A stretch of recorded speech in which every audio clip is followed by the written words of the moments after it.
Unified pension scheme 2025, अब मिलेगा 10,000 रुपये महीना पेंशन।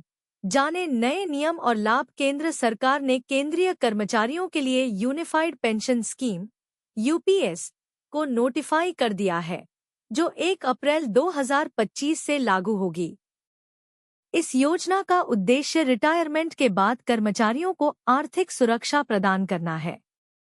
यह फैसला केंद्रीय कर्मचारियों के लिए एक बड़ी राहत लेकर आया है, जिससे उन्हें रिटायरमेंट के बाद वित्तीय स्थिरता बनाए रखने में मदद मिलेगी।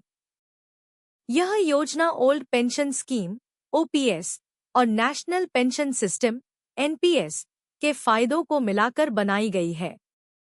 इस योजना के तहत कर्मचारियों को रिटायरमेंट के बाद एक निश्चित पेंशन मिलेगी, जिससे उनकी आर्थिक स्थिति सुरक्षित रहेगी। यह योजना उन कर्मचारियों के लिए है जो नेशनल पेंशन सिस्टम के तहत आते हैं और जिन्होंने यूपीएस का विकल्प चुना है। यूनिफाइड पेंशन स्कीम योजना का विवरण। विशेषता विवरण। योजना का नाम यूनिफाइड पेंशन स्कीम यूपीएस। लागू होने की तिथि 1 अप्रैल 2025। लाभार्थी केंद्रीय सरकारी कर्मचारी। उद्देश्य रिटायरमेंट के बाद आर्थिक सुरक्षा।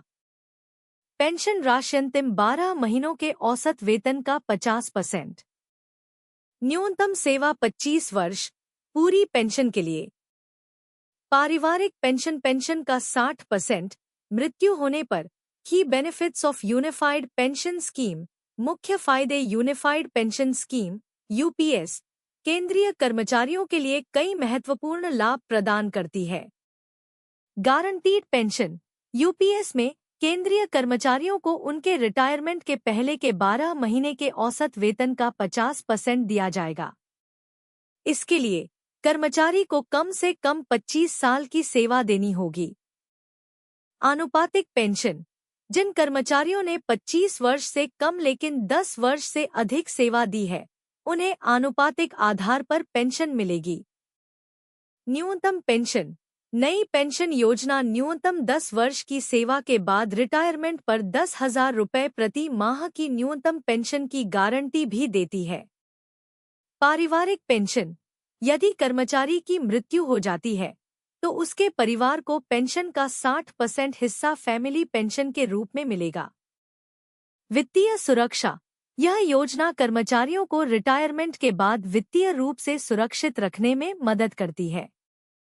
Eligibility for unified pension scheme. पात्रता। यूनिफाइड पेंशन स्कीम यूपीएस के लिए पात्रता निम्नलिखित है।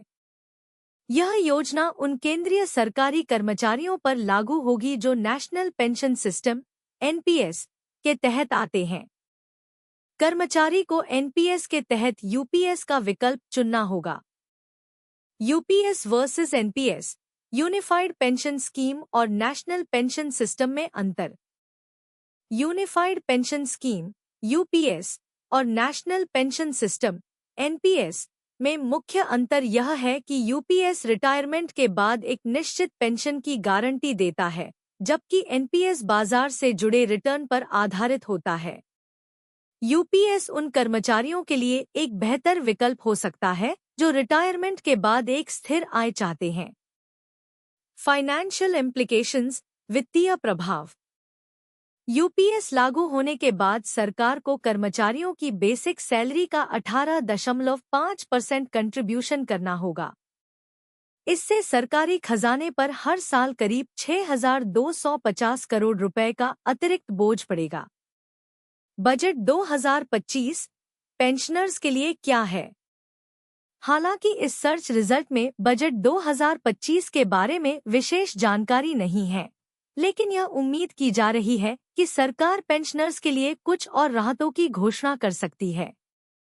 यह देखना दिलचस्प होगा कि सरकार आने वाले बजट में पेंशनर्स के लिए क्या नया लेकर आती है। ईपीएस 95 पेंशन के 3 प्रमुख लाभ। 1,000 रुपये से 7,500 रुपये तक पेंशन। जाने कैसे कर्मचारी पेंशन योजना 1995 ईपीएस 95 एक सामाजिक सुरक्षा योजना है जो संगठित क्षेत्र में काम करने वाले कर्मचारियों को सेवानिवृत्ति के बाद पेंशन प्रदान करती है। यह योजना कर्मचारी भविष्य निधि संगठन (ईपीएफओ) द्वारा 1995 में शुरू की गई थी। ईपीएस 95 ईपीएफ योजना के सदस्यों को पेंशन लाभ प्रदान करता है, जिससे उन्हें सेवानिवृत्ति के बाद नियमित आय मिलती रहे। इस योजना के तहत कर्मचारी और नियोक्ता दोनों ही योगदान करते हैं। कर्मचारी का पूरा हिस्सा ईपीएफ में जाता है, जबकि नियोक्ता का योगदान 2 भागों में विभाजित होता है। नियोक्ता के हिस्से का 3.67% ईपीएफ में जाता है और 8.33% ईपीएस 95 में जमा किया जाता है। 10 साल की सेवा पूरी करने के बाद सदस्य पेंशन के लिए पात्र हो जाते हैं, जिससे उन्हें आर्थिक सुरक्षा मिलती है। ईपीएस 95 मुख्य बातें। विवरण जानकारी। योजना का नाम कर्मचारी पेंशन योजना 1995 ईपीएस 95। संचालक कर्मचारी भविष्य निधि संगठन ईपीएफओ। उद्देश्य संगठित क्षेत्र के कर्मचारियों को पेंशन प्रदान करना। योगदान कर्मचारी ईपीएफ में पूरा हिस्सा, नियोक्ता 8.33% ईपीएस में। पात्रता 10 साल की सेवा। पेंशन कब निकाल सकते हैं? 50 वर्ष घटी हुई पेंशन या 58 वर्ष पूरी पेंशन की आयु में। न्यूनतम पेंशन 000 वर्तमान में। अधिकतम पेंशन 500 वर्तमान में। फॉर्म 10C पेंशन निकालने के लिए ईपीएस पेंशन कब निकाल सकते हैं? When can you withdraw EPS pension? EPS 95 के तहत पेंशन निकालने के लिए कुछ नियम और शर्तें हैं, जिनका पालन करना आवश्यक है। 50 वर्ष की आयु। यदि आप 50 वर्ष की आयु प्राप्त कर चुके हैं और 10 वर्ष की सेवा पूरी कर चुके हैं, तो आप जल्दी पेंशन, रिड्यूस्ड पेंशन निकाल सकते हैं। हालांकि इस स्थिति में आपको कम पेंशन मिलेगी। प्रत्येक वर्ष जो आप 58 वर्ष की आयु से पहले निकालते हैं, पेंशन राशि में 4% की कमी की जाएगी। 58 वर्ष की आयु। यदि आप 58 वर्ष की आयु प्राप्त कर चुके हैं और 10 वर्ष की सेवा पूरी कर चुके हैं, तो आप पूरी पेंशन, सुपरएन्युएशन पेंशन के लिए पात्र हैं। 10 वर्ष से कम सेवा। यदि आपने 10 वर्ष की सेवा पूरी नहीं की है, तो आप पेंशन राशि नहीं निकाल सकते हैं, लेकिन कुछ शर्तों के तहत आप निकासी लाभ, विड्रॉल बेनिफिट प्राप्त कर सकते हैं। सरकार ने ईपीएस नियमों में संशोधन किया है, जिससे 6 महीने से कम सेवा वाले सदस्य भी निकासी लाभ प्राप्त कर सकते हैं। ईपीएस विड्रॉल बेनिफिट क्या है? यदि कोई सदस्य 10 वर्ष की सेवा पूरी करने से पहले ईपीएस 95 से बाहर निकल जाता है, तो उसे निकासी लाभ मिलता है। पहले यह लाभ केवल उन सदस्यों को मिलता था जिन्होंने कम से कम 6 महीने की सेवा पूरी की हो, लेकिन अब नियमों में बदलाव के कारण 6 महीने से कम सेवा वाले सदस्य भी इस लाभ के लिए पात्र हैं। निकासी लाभ की राशि सेवा की अवधि और वेतन पर निर्भर करती है। ईपीएस अमाउंट कैसे चेक करें? How to check your EPS amount? अपने ईपीएस खाते में जमा राशि की जांच करने के लिए निम्नलिखित चरणों का पालन करें। ईपीएफओ की वेबसाइट पर जाएं। सर्विसेज सेक्शन में जाएं। फॉर एम्प्लॉइज विकल्प चुनें। मेंबर्स पासबुक पर क्लिक करें। अपने यूएएन, यूनिवर्सल अकाउंट नंबर और पासवर्ड का उपयोग करके लॉग इन करें। पासबुक पर टैप करें। संबंधित मेंबर आईडी चुनें।